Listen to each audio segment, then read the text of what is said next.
principal de nosso culto, que é o momento da exposição da palavra de Deus.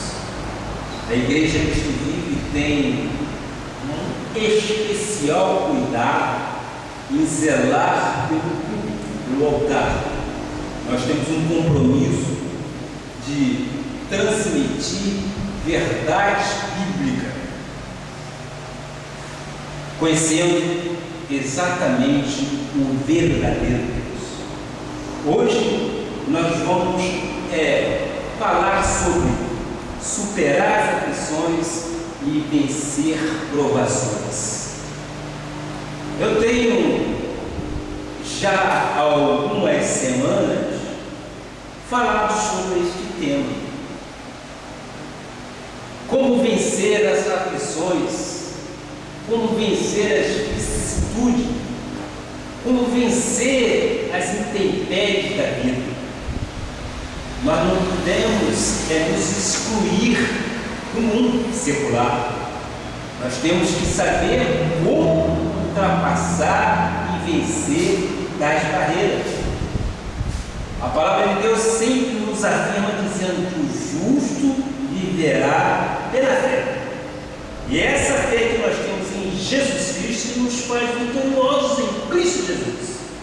E hoje então nós vamos aprender mais uma vez superar as aflições e vencer provações. O texto básico se encontra em João 16:33. A palavra de Deus diz: estas coisas vos tenho dito para que tenhais paz em mim. Jesus Cristo está dizendo, tais coisas ele tem dito, que tenhais paz nele. No mundo passares por aflições, mas tende bom ânimo. Eu, quando falei aqui no momento de oração, eu disse que a oração tem que ser temperada com a palavra de Deus. Não basta você ler o versículo de forma literária, você tem que ler o versículo de uma forma espiritual. Pedir a Deus que Deus te dê a revelação no Espírito para que possa transmitir à igreja. E neste versículo nós estamos vendo aqui uma mensagem completa. E a mensagem está exatamente no texto. Estas coisas vos tenho dito para que tenhais paz em mim. Ele não relaciona qual é a coisa. Estas coisas. Então nós concluímos que todas as coisas cooperam para o bem daquele que ama. E é muito bom você poder descansar em tais coisas. Por quê? Porque a aflição é natural do homem secular. Nós vivemos neste mundo secular, mas nós somos crentes de Jesus Cristo e nós temos uma mente totalmente iluminada por Deus, e essa mente nos dá sabedoria para vencer as aflições, para vencer as vicissitudes, para vencer, de um modo geral, aquilo que a Bíblia diz. Tais coisas tenho dito para que tenhais paz em mim. Eu descanso no Senhor, porque a palavra de Deus diz, e ela não diz exatamente como posso dizer, estas coisas vos tenho dito para que estejais desesperados. Não diz isso, diz. Muito pelo contrário. A palavra de Deus não diz que estas coisas vos tenho dito para que não fiqueis tamanhos preocupados. Isso não é normal, mas para que tenhais paz nele. E isso eu quero que a igreja realmente conheça e descanse no Senhor. Tenha paz em Deus. Diga aí no seu lugar: em Cristo, eu tenho paz. No mundo passais por aflições. Mas olha o que o teu irmão disse: mas tende bom ânimo. Ele venceu o mundo. Nós haveremos de vencer também. Oremos a Deus e incline vossas cabeças. Oremos ao Senhor. Senhor Jesus Cristo, a tua igreja está neste momento reunida aqui, neste santo lugar, igreja santa, igreja sem mácula, igreja sem ruga, igreja preparada para um só noivo, Jesus Cristo. Os nossos irmãos internautas já estão ligados ao nosso site. Nós queremos reproduzir isso, porque há de ter um sobrenatural de Deus nesta hora. E eu quero aqui, meu Pai, aquietar o meu coração. Quero te pedir, meu Deus, que o Senhor me dê sabedoria no Espírito, para que eu possa transmitir à igreja, aos nossos irmãos internautas, aquilo que tu queres que eu diga à igreja. Que seja eu aqui um veículo transmissor de sua graça, para que o povo que esteja atribulado, sobrecarregado, para que o povo que esteja fatigado tenha paz em Deus. Que tenha um refrigério de Deus em tuas vidas.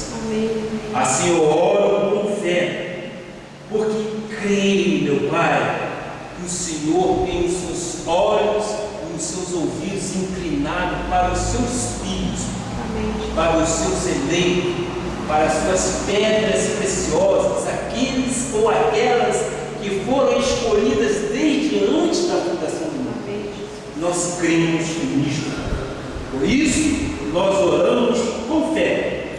E eu creio que esta jornada será vitoriosa para todos. Em nome de Jesus. Receba de Deus, então, sabedoria, plenitude de vida para a tua vida, em nome de Jesus. E todo o povo de Deus diga amém, amém, amém. Conforme eu disse inicialmente, eu quero continuar dentro deste tema. E neste momento eu quero adentrar com profundidade neste entendimento de como superar as aflições e vencer provações. A vida não é um mar de rosas, sabemos disso.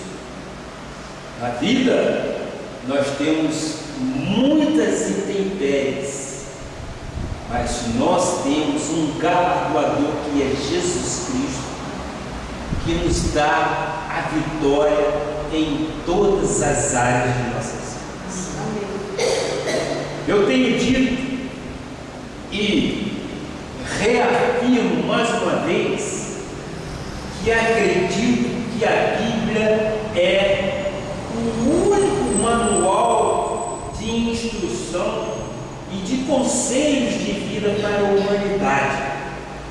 Só a Bíblia tem razão, só a Bíblia é a verdade e só a Bíblia é a palavra de Deus. Vocês creem nisso? Como seria bom se a humanidade acreditasse conforme nós cremos? Não haveria tantas lamentações, não haveria tantos descaminhos decorridos. Nós estaríamos vivendo uma plenitude de vida se todos conhecessem e lidassem com a Bíblia como sendo ela um instrumento vivo para as nossas vidas.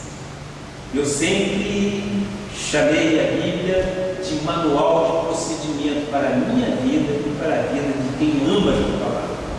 É na palavra que nós encontramos. Nada passará sem que seja mostrado na palavra de Deus aquilo que você quer ouvir de Deus para a sua vida.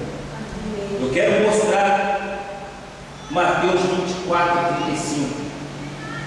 Passará o céu e a terra, porém as minhas palavras não passarão.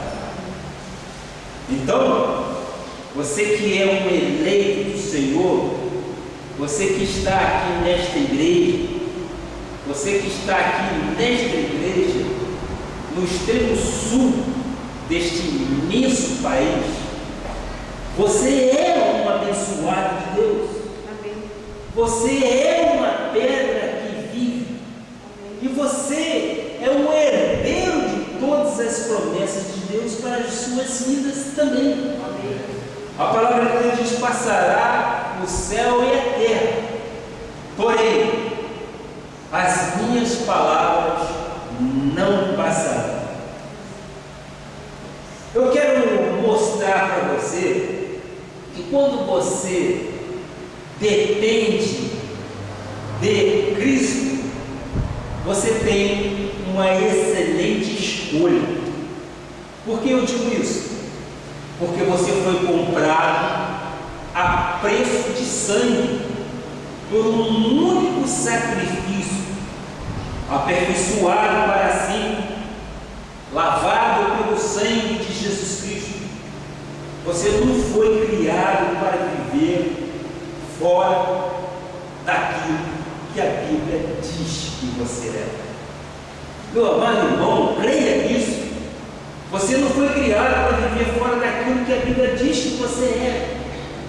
E quando você impede que este conhecimento chegue a você, quando você impede de viver de acordo com a Bíblia, você está fazendo o quê? Você está dando permissão que o inimigo coloque uma semente dúbia na sua mente. E muitas das vezes ele vai te dizer: nem tudo que está na Bíblia é verdade. Ora, ele não é o pai da mentira? Ele é mentiroso, ele é homicida, ele é ladrão, e ele quer roubar a sua paciência também.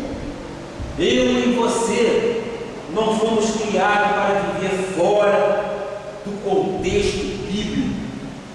Eu, particularmente, confesso que fui criado para viver em linha com a palavra de Deus, porque há de passar, eu creio, o céu e a terra, mas as palavras do Senhor não passarão. Eu tenho que permitir que a Bíblia seja o guia da minha vida. Concorda comigo? Amém. Eu e você temos que permitir que a Bíblia seja um instrumento de nossa vida. É nela que nós vamos nos apoiar, é nela e através dela que nós vamos nos orientar, e eu estou certo que a vitória é nossa em nome de Jesus. Amém. Nós não devemos nos estribar em nossos conhecimentos, porque se nós o fizermos desta forma, nós estamos exatamente dando lugar ao inimigo, porque nós sabemos que a nossa suficiência não vem do inimigo. Muito pelo contrário, a minha e a tua suficiência vem do Senhor Jesus Cristo. Amém. É Ele que tem a cobertura total minha e de tua vida. Glória a Deus. O inimigo vem para quê? Para roubar, matar e destruir. João 10,10 diz: o ladrão vem somente para roubar, matar e destruir, mas eu vim para que tenham vida e a tenham em abundância. O inimigo de nossas almas é astucioso, não é isso? Ele é tão mentiroso que o apóstolo o chama de desdentado. Ele é desdentado, ele realmente é um mau caráter, ele realmente só quer ver a nossa derrota.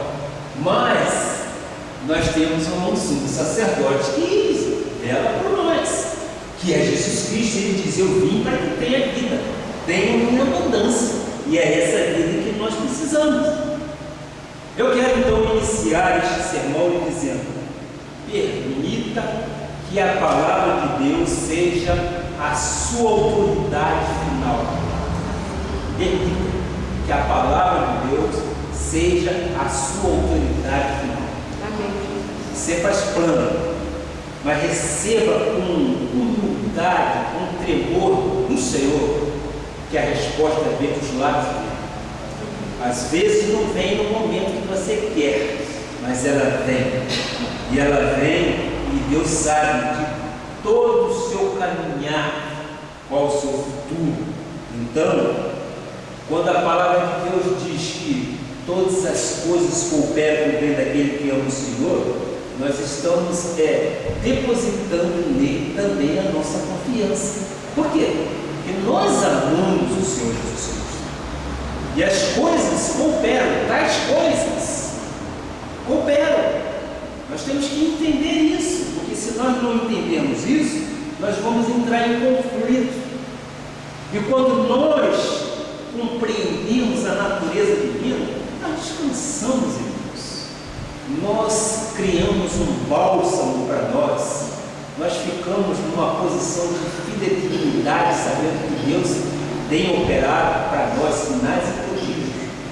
E nesse chamado, entre aspas, stand-by, Deus está exatamente promovendo aquilo que tu queres para a vida. Se você quer construir a tua casa, vai se construir. Se você quer abrir um negócio, tu vais abrir um negócio. Se tu queres fazer uma viagem, tu vais fazer essa viagem. Então, Deus tem um controle absoluto. E quando nós compreendemos isto para nós cria um elan na vida. Nós não entramos em conflito, nós não entramos em controvérsias, muito pelo contrário, nós descansamos no Senhor. Muitos dizem: e se tudo isso falhar?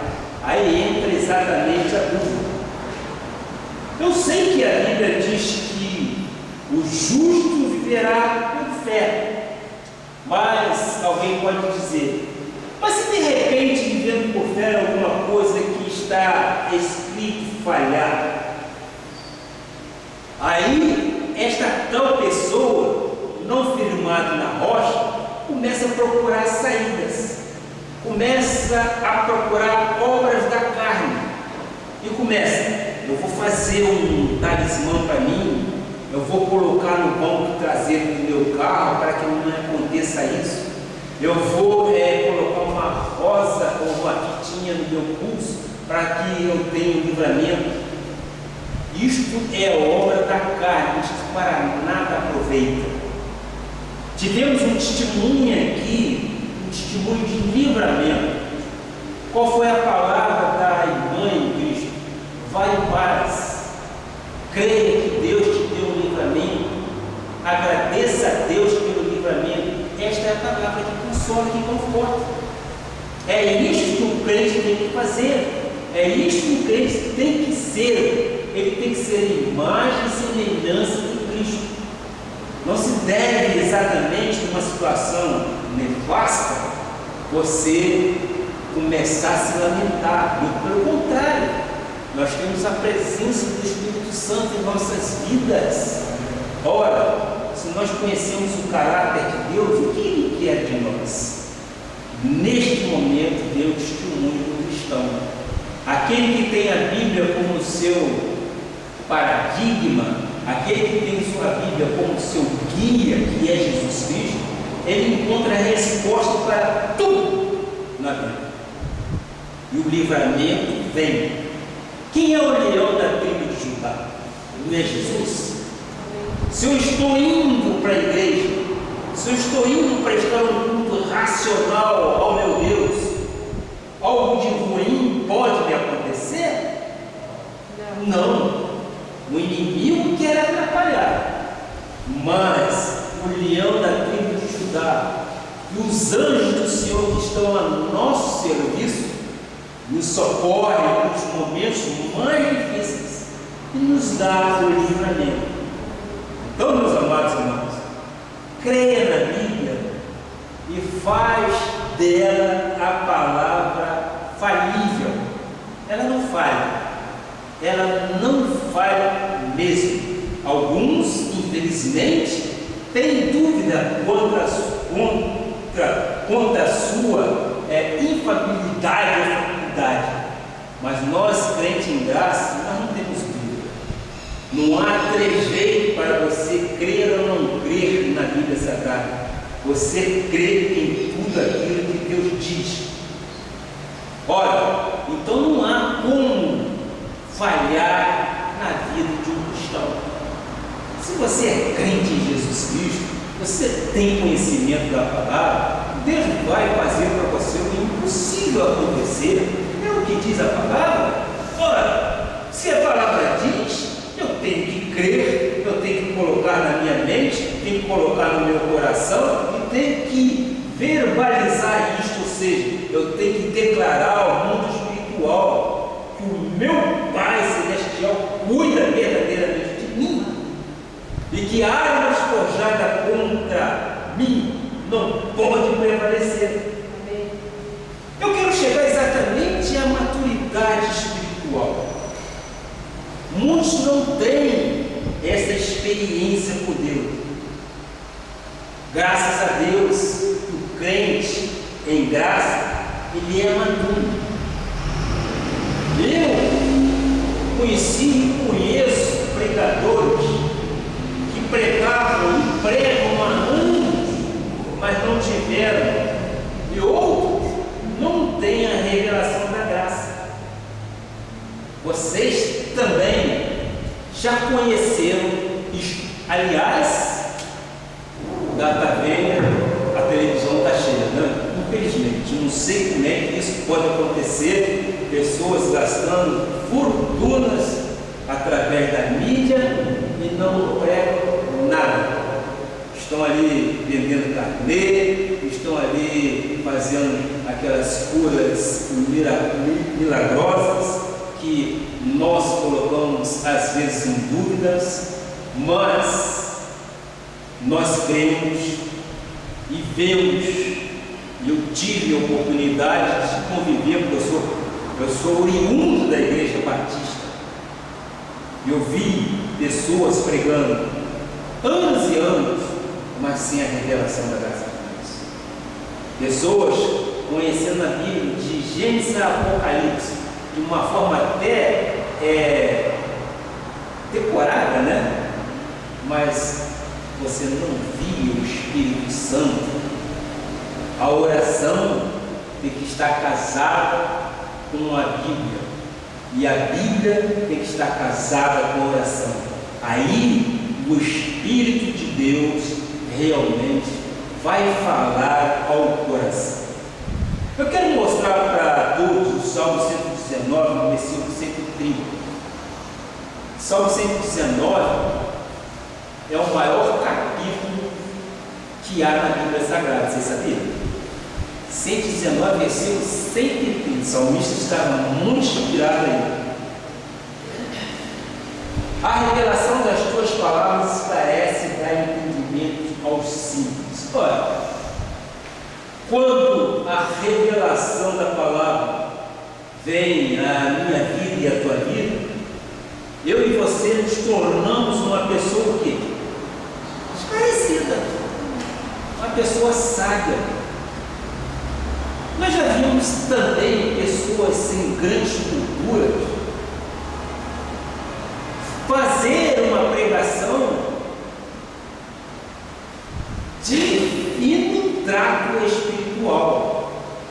A gente pode perceber exatamente o poder do Espírito Santo, porque passa a ser não a pessoa a falar, mas o Espírito de Deus a falar através das cordas vocais daquela pessoa.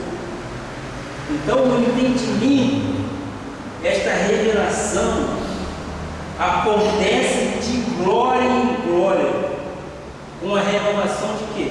Na mente. com a palavra, principalmente a palavra da graça de Deus, que é a única que dá vida, ela dá herança, ela é a única que realmente gera uma maturidade espiritual, não é verdade?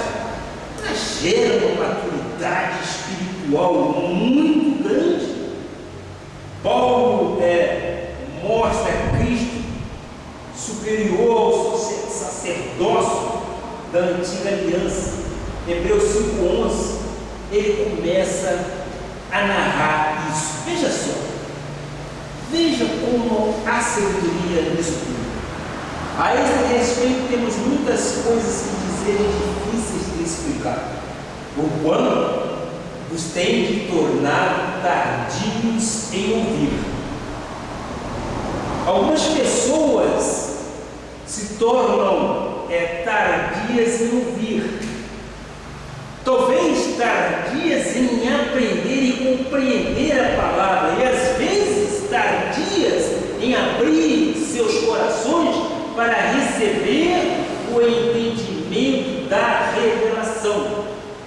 Então, tais pessoas têm dificuldades em progredir. Ora, depois eu vou ao exemplo. Vamos ver o versículo 12.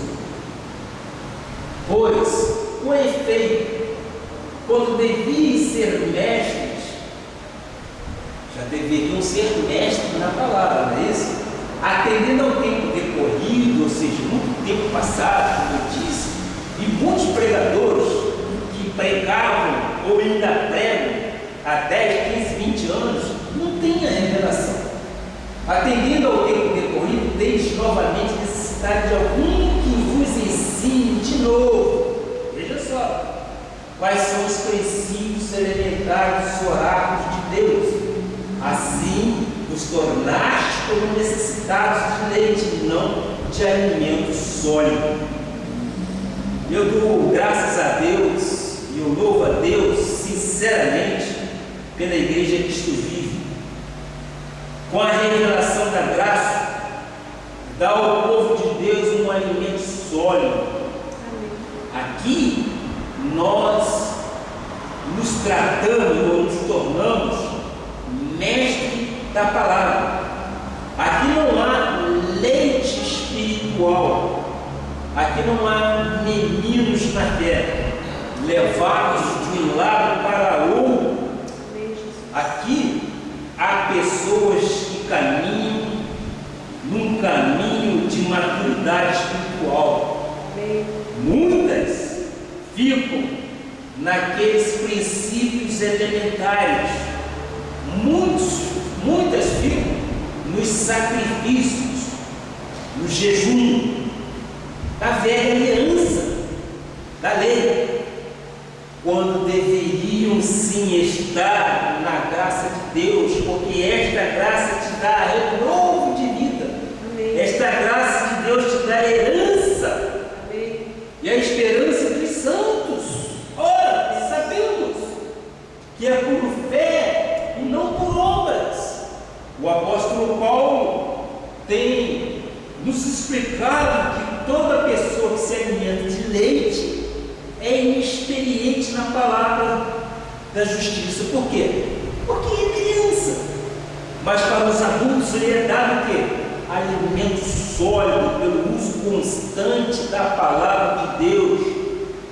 Pois tais pessoas têm as suas faculdades exercitadas para discernir não somente o bem, mas também o mal. Eu vejo aqui muita sabedoria. Por quê? Nós temos as faculdades exercitadas. Nós não somos pessoas que malham numa mesma tecla. Porque eu digo, nós não vivemos no velho pacto. Nós entendemos que a velha aliança acabou. Ela caiu em caducidade. Porque a próprio Cristo diz que o fim da lei é Cristo Jesus. E ele, quando foi à cruz, ele inspirou tudo aquilo que já havia tido feito de obras. E ali ele estabeleceu sim um novo patamar de vida. Ali ele criou uma nova esperança, uma nova aliança.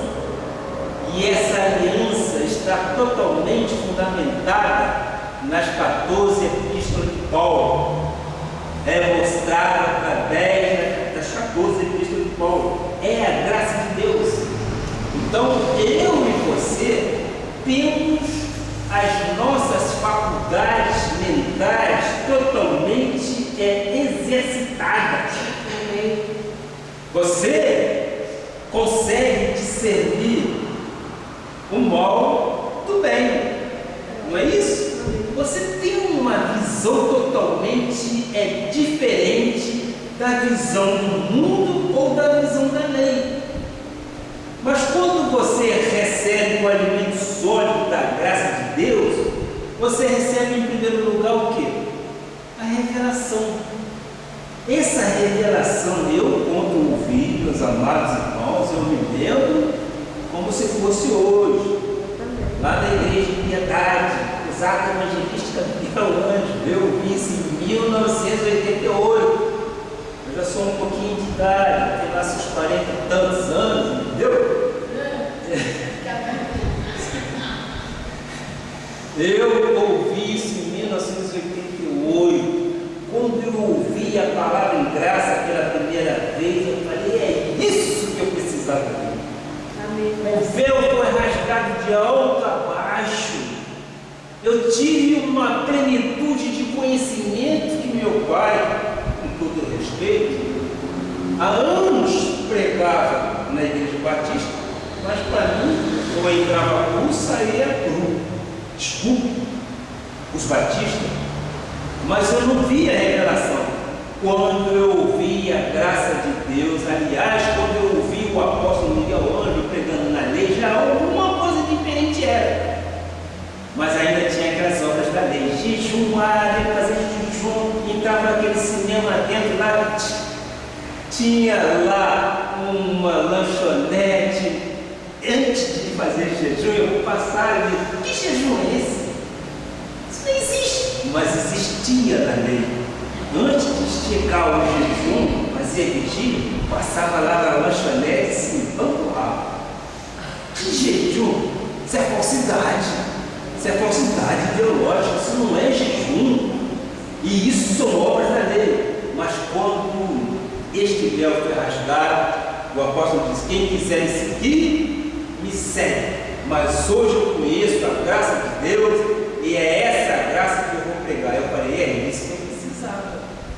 Ora, disse eu aqui no início, o homem faz plano através daquilo que Salomão disse. Mas a resposta certa vem dos lábios do Senhor. Eu vivi muitos anos dentro da igreja. Vivi, mas não convivia com o Espírito Santo. Depois que eu conheci isso aí, eu nunca mais mudei meu rumo de vida, eu nunca mais mudei meu modo de operante em relação à Bíblia Sagrada, porque a partir daquele momento eu comecei a entender como a Bíblia se comporta em relação a nós, o que é Velho Testamento, o que é Novo Testamento, que a partir exatamente da nova aliança e das 14 epístolas, você tem conhecimento de toda a Bíblia. Eu chamo, aliás, essa é a palavra do nosso apóstolo, as 14 epístolas de Paulo são o filtro da Bíblia para nós. Quando você quer realmente que algum irmão conheça exatamente a Bíblia, leia as 14 epístolas, depois ele pode ler toda a Bíblia, porque ele já vai ler com conhecimento. Se você começar a ler Gênesis, aliás, eu não vou nem fazer esse comentário, porque já passou, tem pessoas que não entendem a questão de Caim e Abel, não é? Tem pessoas que não entendem depois de Adão. Ora, se não entendem porque não tem olhos iluminados, porque dentro da Bíblia há explicação para isso tudo. Agora, Agora, a pessoa tem que estar com o coração aberto para compreender qual é a boa e agradável e perfeita vontade de Deus. Que se tiver trancado, não vai nunca compreender. Vai sempre colocar um ponto e vírgula onde não tem, ou uma vírgula onde não se deve, e vai ficar complicado. Mas se no Espírito eu quero compreender, abre o teu coração, nós vamos te explicar tudinho. E você simplesmente vai dizer: eu recebo, porque está na Bíblia. Então isso é um passo importante. Tem muita gente que não consegue compreender. Vamos a um outro exemplo de Paulo, que constrói uma vida espiritual. Ele construindo uma vida espiritual, ele está simplesmente destruindo a vida emocional. Ele está combatendo o bom combate. Veja Gálatas 6, versículo 8, por favor. Porque o que semeia para a sua própria carne, da carne colherá corrupção, mas o que semeia para o Espírito colherá vida eterna. Então, se Deus nos quer andando no Espírito, venceremos as aflições, não é isso? Aquilo que eu disse lá no início, talvez no culto de oração e confissão. A Bíblia e a oração tem que andar junto. Oração e Bíblia tem que estar junto, para que você tenha suas orações totalmente aceitas e respondidas por Deus.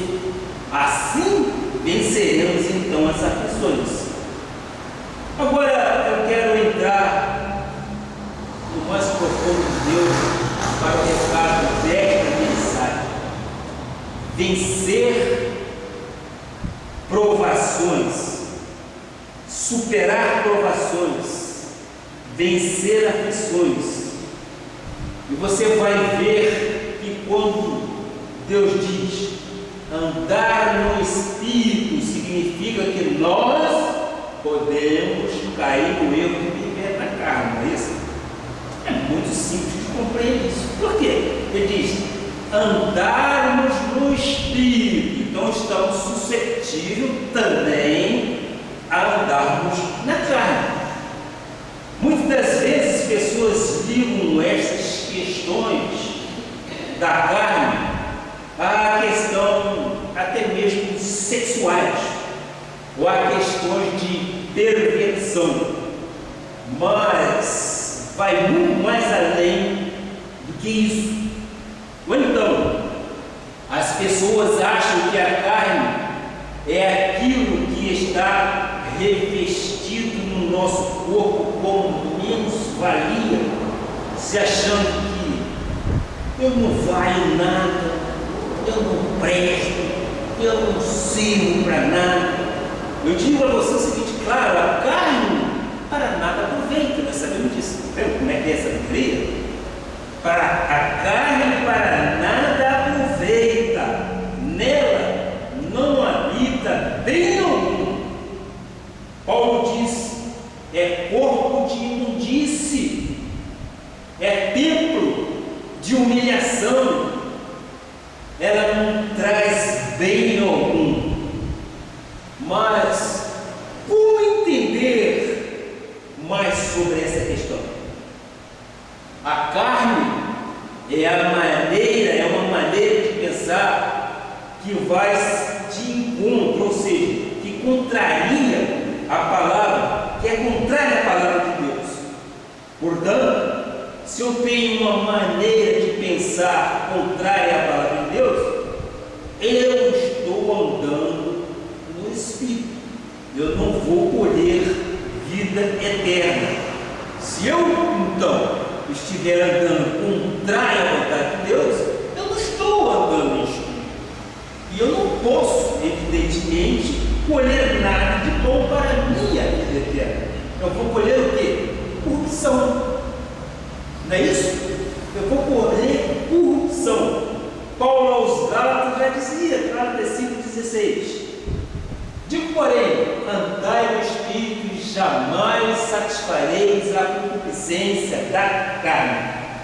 Isto é um cuidado que o o crente tem que ter, andar no Espírito, nem andar que não sonâmbulo aí pela rua, não, andar no Espírito é aonde você estiver, você está ligado com a vontade de Deus.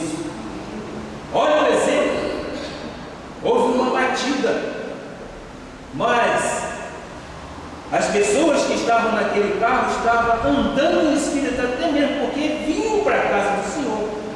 E nada, absolutamente nada de mal, nem danos materiais aconteceu no carro do amado. E no carro que bateu no carro dele, o capô, aconteceu alguma coisa. Que mão é esta que segurou esta situação? Por quê?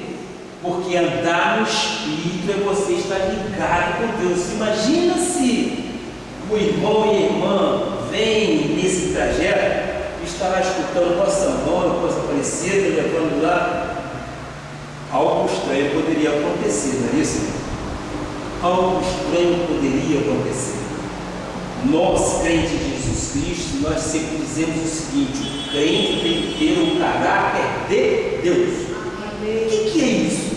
Mas como? Quem anda no Espírito tem o caráter de Deus.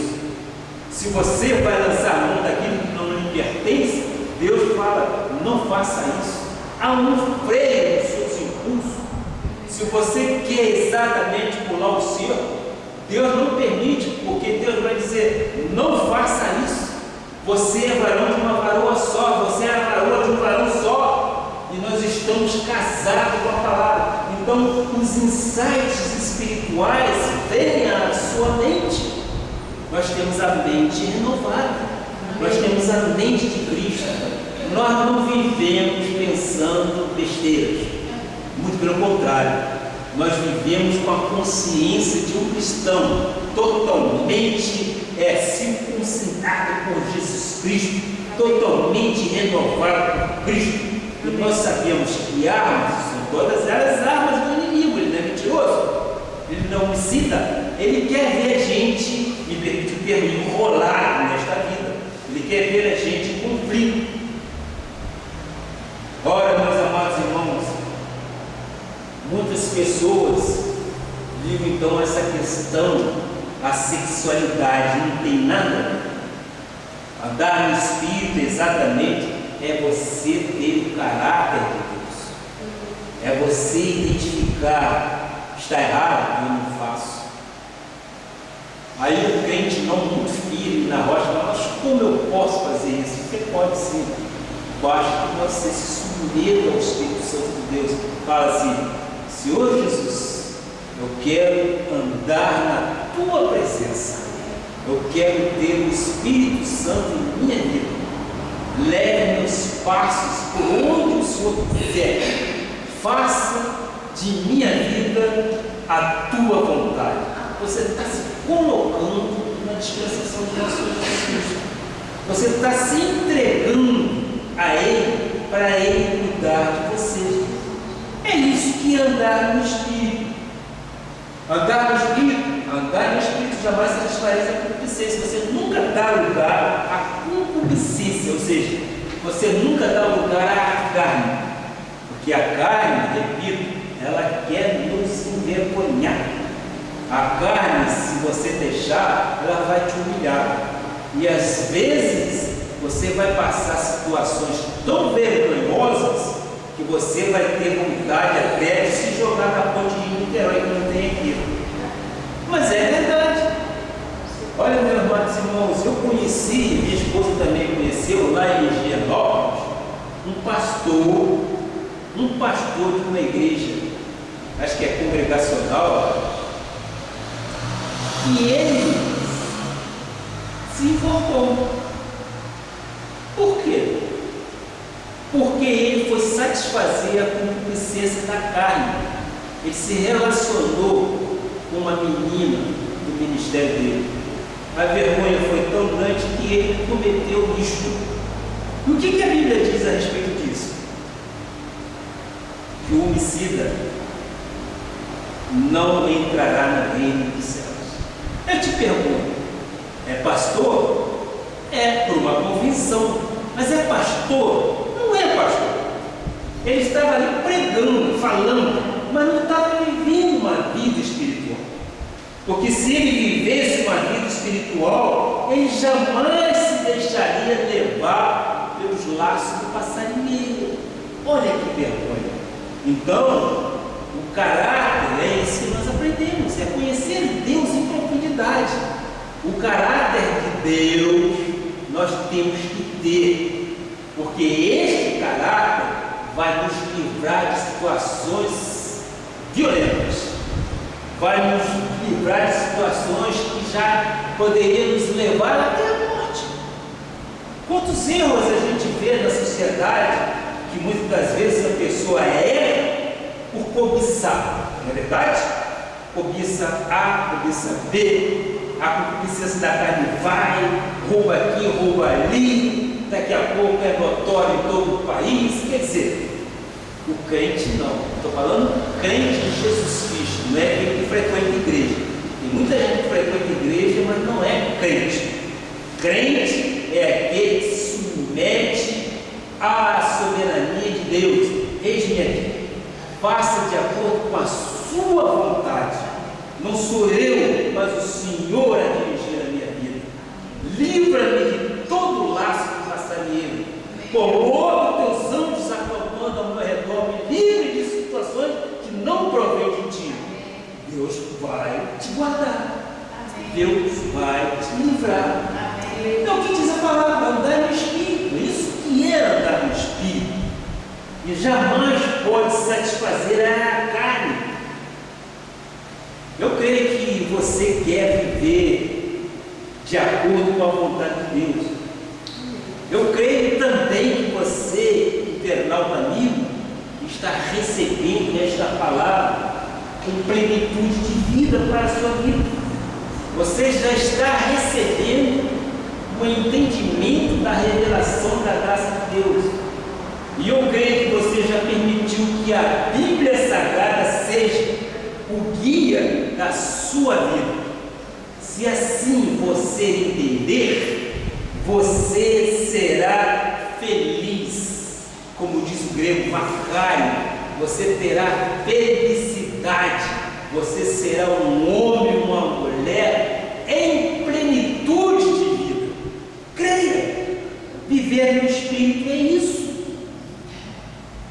Quero eu, neste momento, abrir aqui um parênteses para dizer àqueles que estão aqui, chegando talvez de outras denominações, de tradições, do legalismo, que andar no Espírito não tem nada a ver com, por exemplo, o modo de se vestir, ou seja, a roupa, com um cabelo, às vezes grande, ou com um bolo de noiva, né? Nós conhecemos isso, que infelizmente algumas pessoas deixam quando aquilo sendo um véu. Lava esse cabelo pode estar sujo, que véu. O véu está no teu espírito, no teu coração, você foi circuncidado por Deus, corte esse cabelo se for preciso. Isto aí nada mais é do que lei, e isto é manter o que? A fisionomia, é manter uma aparência de espiritualidade. O homem da lei, eu digo isso e foi o íntimo, hein? Eu não estou inventando isso não. Ando com aquele chapéu na cabeça, com a Bíblia debaixo do braço, às vezes a Bíblia é cheia de sudorose, mas não conhece nada de Bíblia. Infelizmente. Quão bom seria se eles conhecessem um pouquinho da graça de Deus. Eu não quero aqui dizer mal de denominações, eu estou falando o que é graça e o que é lei. O fim da lei é Cristo, para mim acabou. Ora, meu Jesus, vamos ver então que cabeça que a pessoa não entender isso.